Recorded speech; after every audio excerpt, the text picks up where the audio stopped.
I leave the hair silky and smooth. Oh, really, fool? Really?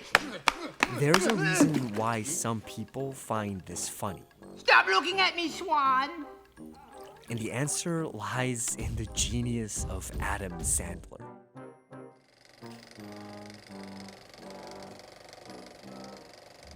If you're a fan of comedy, chances are you've seen at least one Adam Sandler movie. And it's not just because he's made a lot of them. Whether you love him or you hate him, Sandler has had a profound impact on the genre. And until recently, he was one of the most consistent and reliable comedians working in Hollywood. His earlier works shaped the 90s as the golden age of Hollywood comedy and helped define the genre for years to come. And although it can be said that a majority of his films aren't exactly great, it's hard to argue that Sandler isn't watchable. In fact, it's what draws us to his films. Not the story, but his almost suspiciously charming performances. The reason behind his charm, I think, lies in Sandler's distinct on-screen persona. Of course, every actor has a unique way in which they portray themselves on screen. But none are more exaggerated than in the genre of comedy. From Jim Carrey's physically goofy performances to Bill Murray's dry, nonchalant wit. I studied 19th century French poetry. What a waste of time. Comedians rely on their signature persona perhaps more than any other actors. It's the reason why it's so shocking to see them in more serious roles that we're not familiar with. Adam Sandler is no exception. Over the years, Sandler has played almost every conceivable role, from the son of Satan to an ex-military hairstylist. But they all share the same personality that he has honed for ages, the persona of a child. Sandler's performance as an irresponsible and emotionally immature man-child has more or less become his trademark. It's a persona that can be traced all the way back to the beginning of his career on Saturday Night Live, where he played a famous recurring character known as Canteen Boy, an innocent and naive scoutmaster who often became the target of ridicule. Hey, Canteen Boy, shouldn't you ask your mother before you buy something for the house? Thanks for asking, Mr. McIntyre. Actually, I've been given carte blanche to furnish my room as I see fit. Wow. It was this character, among many others, that jump-started Sandler's career and made him popular among younger audiences, eventually leading him to his first breakout film, Billy Madison, in 1995, where he played a spoiled rich man-child who had to repeat grades 1 through 12 to prove his maturity and inherit his father's business.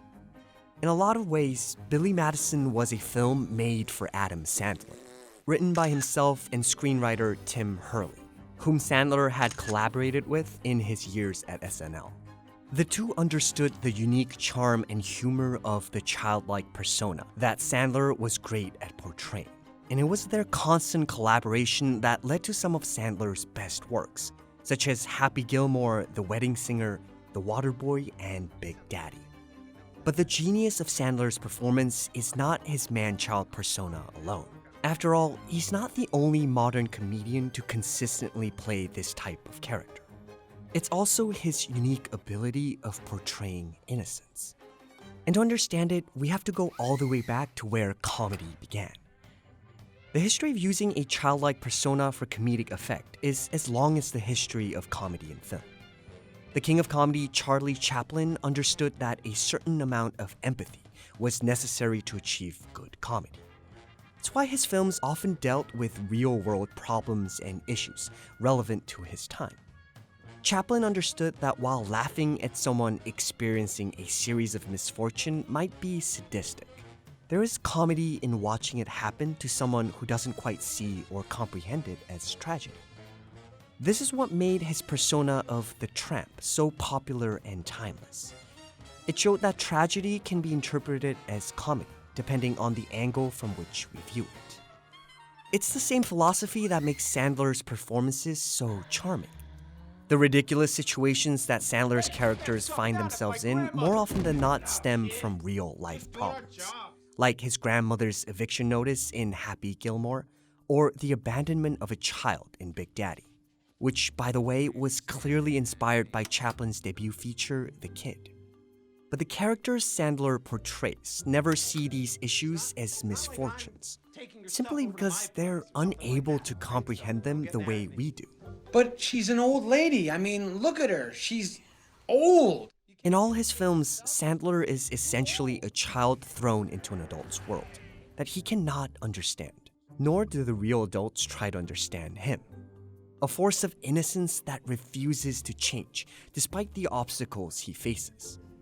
Interestingly enough, it's the reason why children are featured so heavily in his films. In fact, quite often, children are really the only ones who understand him, and it's around children where he feels most at home. There are a lot of ways Sandler portrays innocence, but I think it's best exemplified in moments like this. Well, I have a microphone, and you don't. So you will listen to every damn word I have to say! These almost random, violent outbursts are, I think, what makes Sandler's personas so distinct. Although they seem completely irrational, the anger that he performs is always directed at people or things that he finds unreasonable and unjust. More often than not, it's not anger, but frustration at his inability to understand and accept the realities around him. I think it's moments like these that make critics describe his performances as earnest. Playing a childlike character disables any filters on his emotions, words, and actions. And we see the characters for who they are, warts and all. And although comedy is Sandler's forte, it's this quality that makes him great in more dramatic films, like the highly underrated Reign Over Me and Paul Thomas Anderson's Punch Drunk Love, which many still regard as Sandler's best work. PTA understood Sandler's unique ability to capture this innocence and created a work that showcased a sense of vulnerability that came with it. I don't like myself sometimes. Can you help me? Once you begin to understand the genius of Adam Sandler, it's easy to see why his career turned out the way it did. The biggest problem, I think, stems from the fact that Sandler has simply outgrown his innocence. His films portray the same real problems that they once did. We can't lose Dunkin' Donuts. They're our biggest client. We're gonna go bankrupt, buddy. And we have 200 employees relying on us. But it's no longer through the lens of a child, but an adult. The humor that once originated from his childlike innocence began turning into more strangely political and racist jokes. I love how nice we are to this homeless man, a person we don't even know, who probably is pretending to be homeless. You don't look homeless to me, you're fat! You're Al-Qaeda! And without any of his former innocence, the outbursts simply come off as rude and obnoxious. It's not, all right? All right, then why are you getting so angry? Why are you so annoying? It's even sadder because we all know that Sandler is capable of putting on a good performance. His recent works like The Meyerowitz Stories and Uncut Gems are proof of it. And as a fan, I miss Sandler's better comedic works, the ones that let you sit back and simply enjoy with your friends.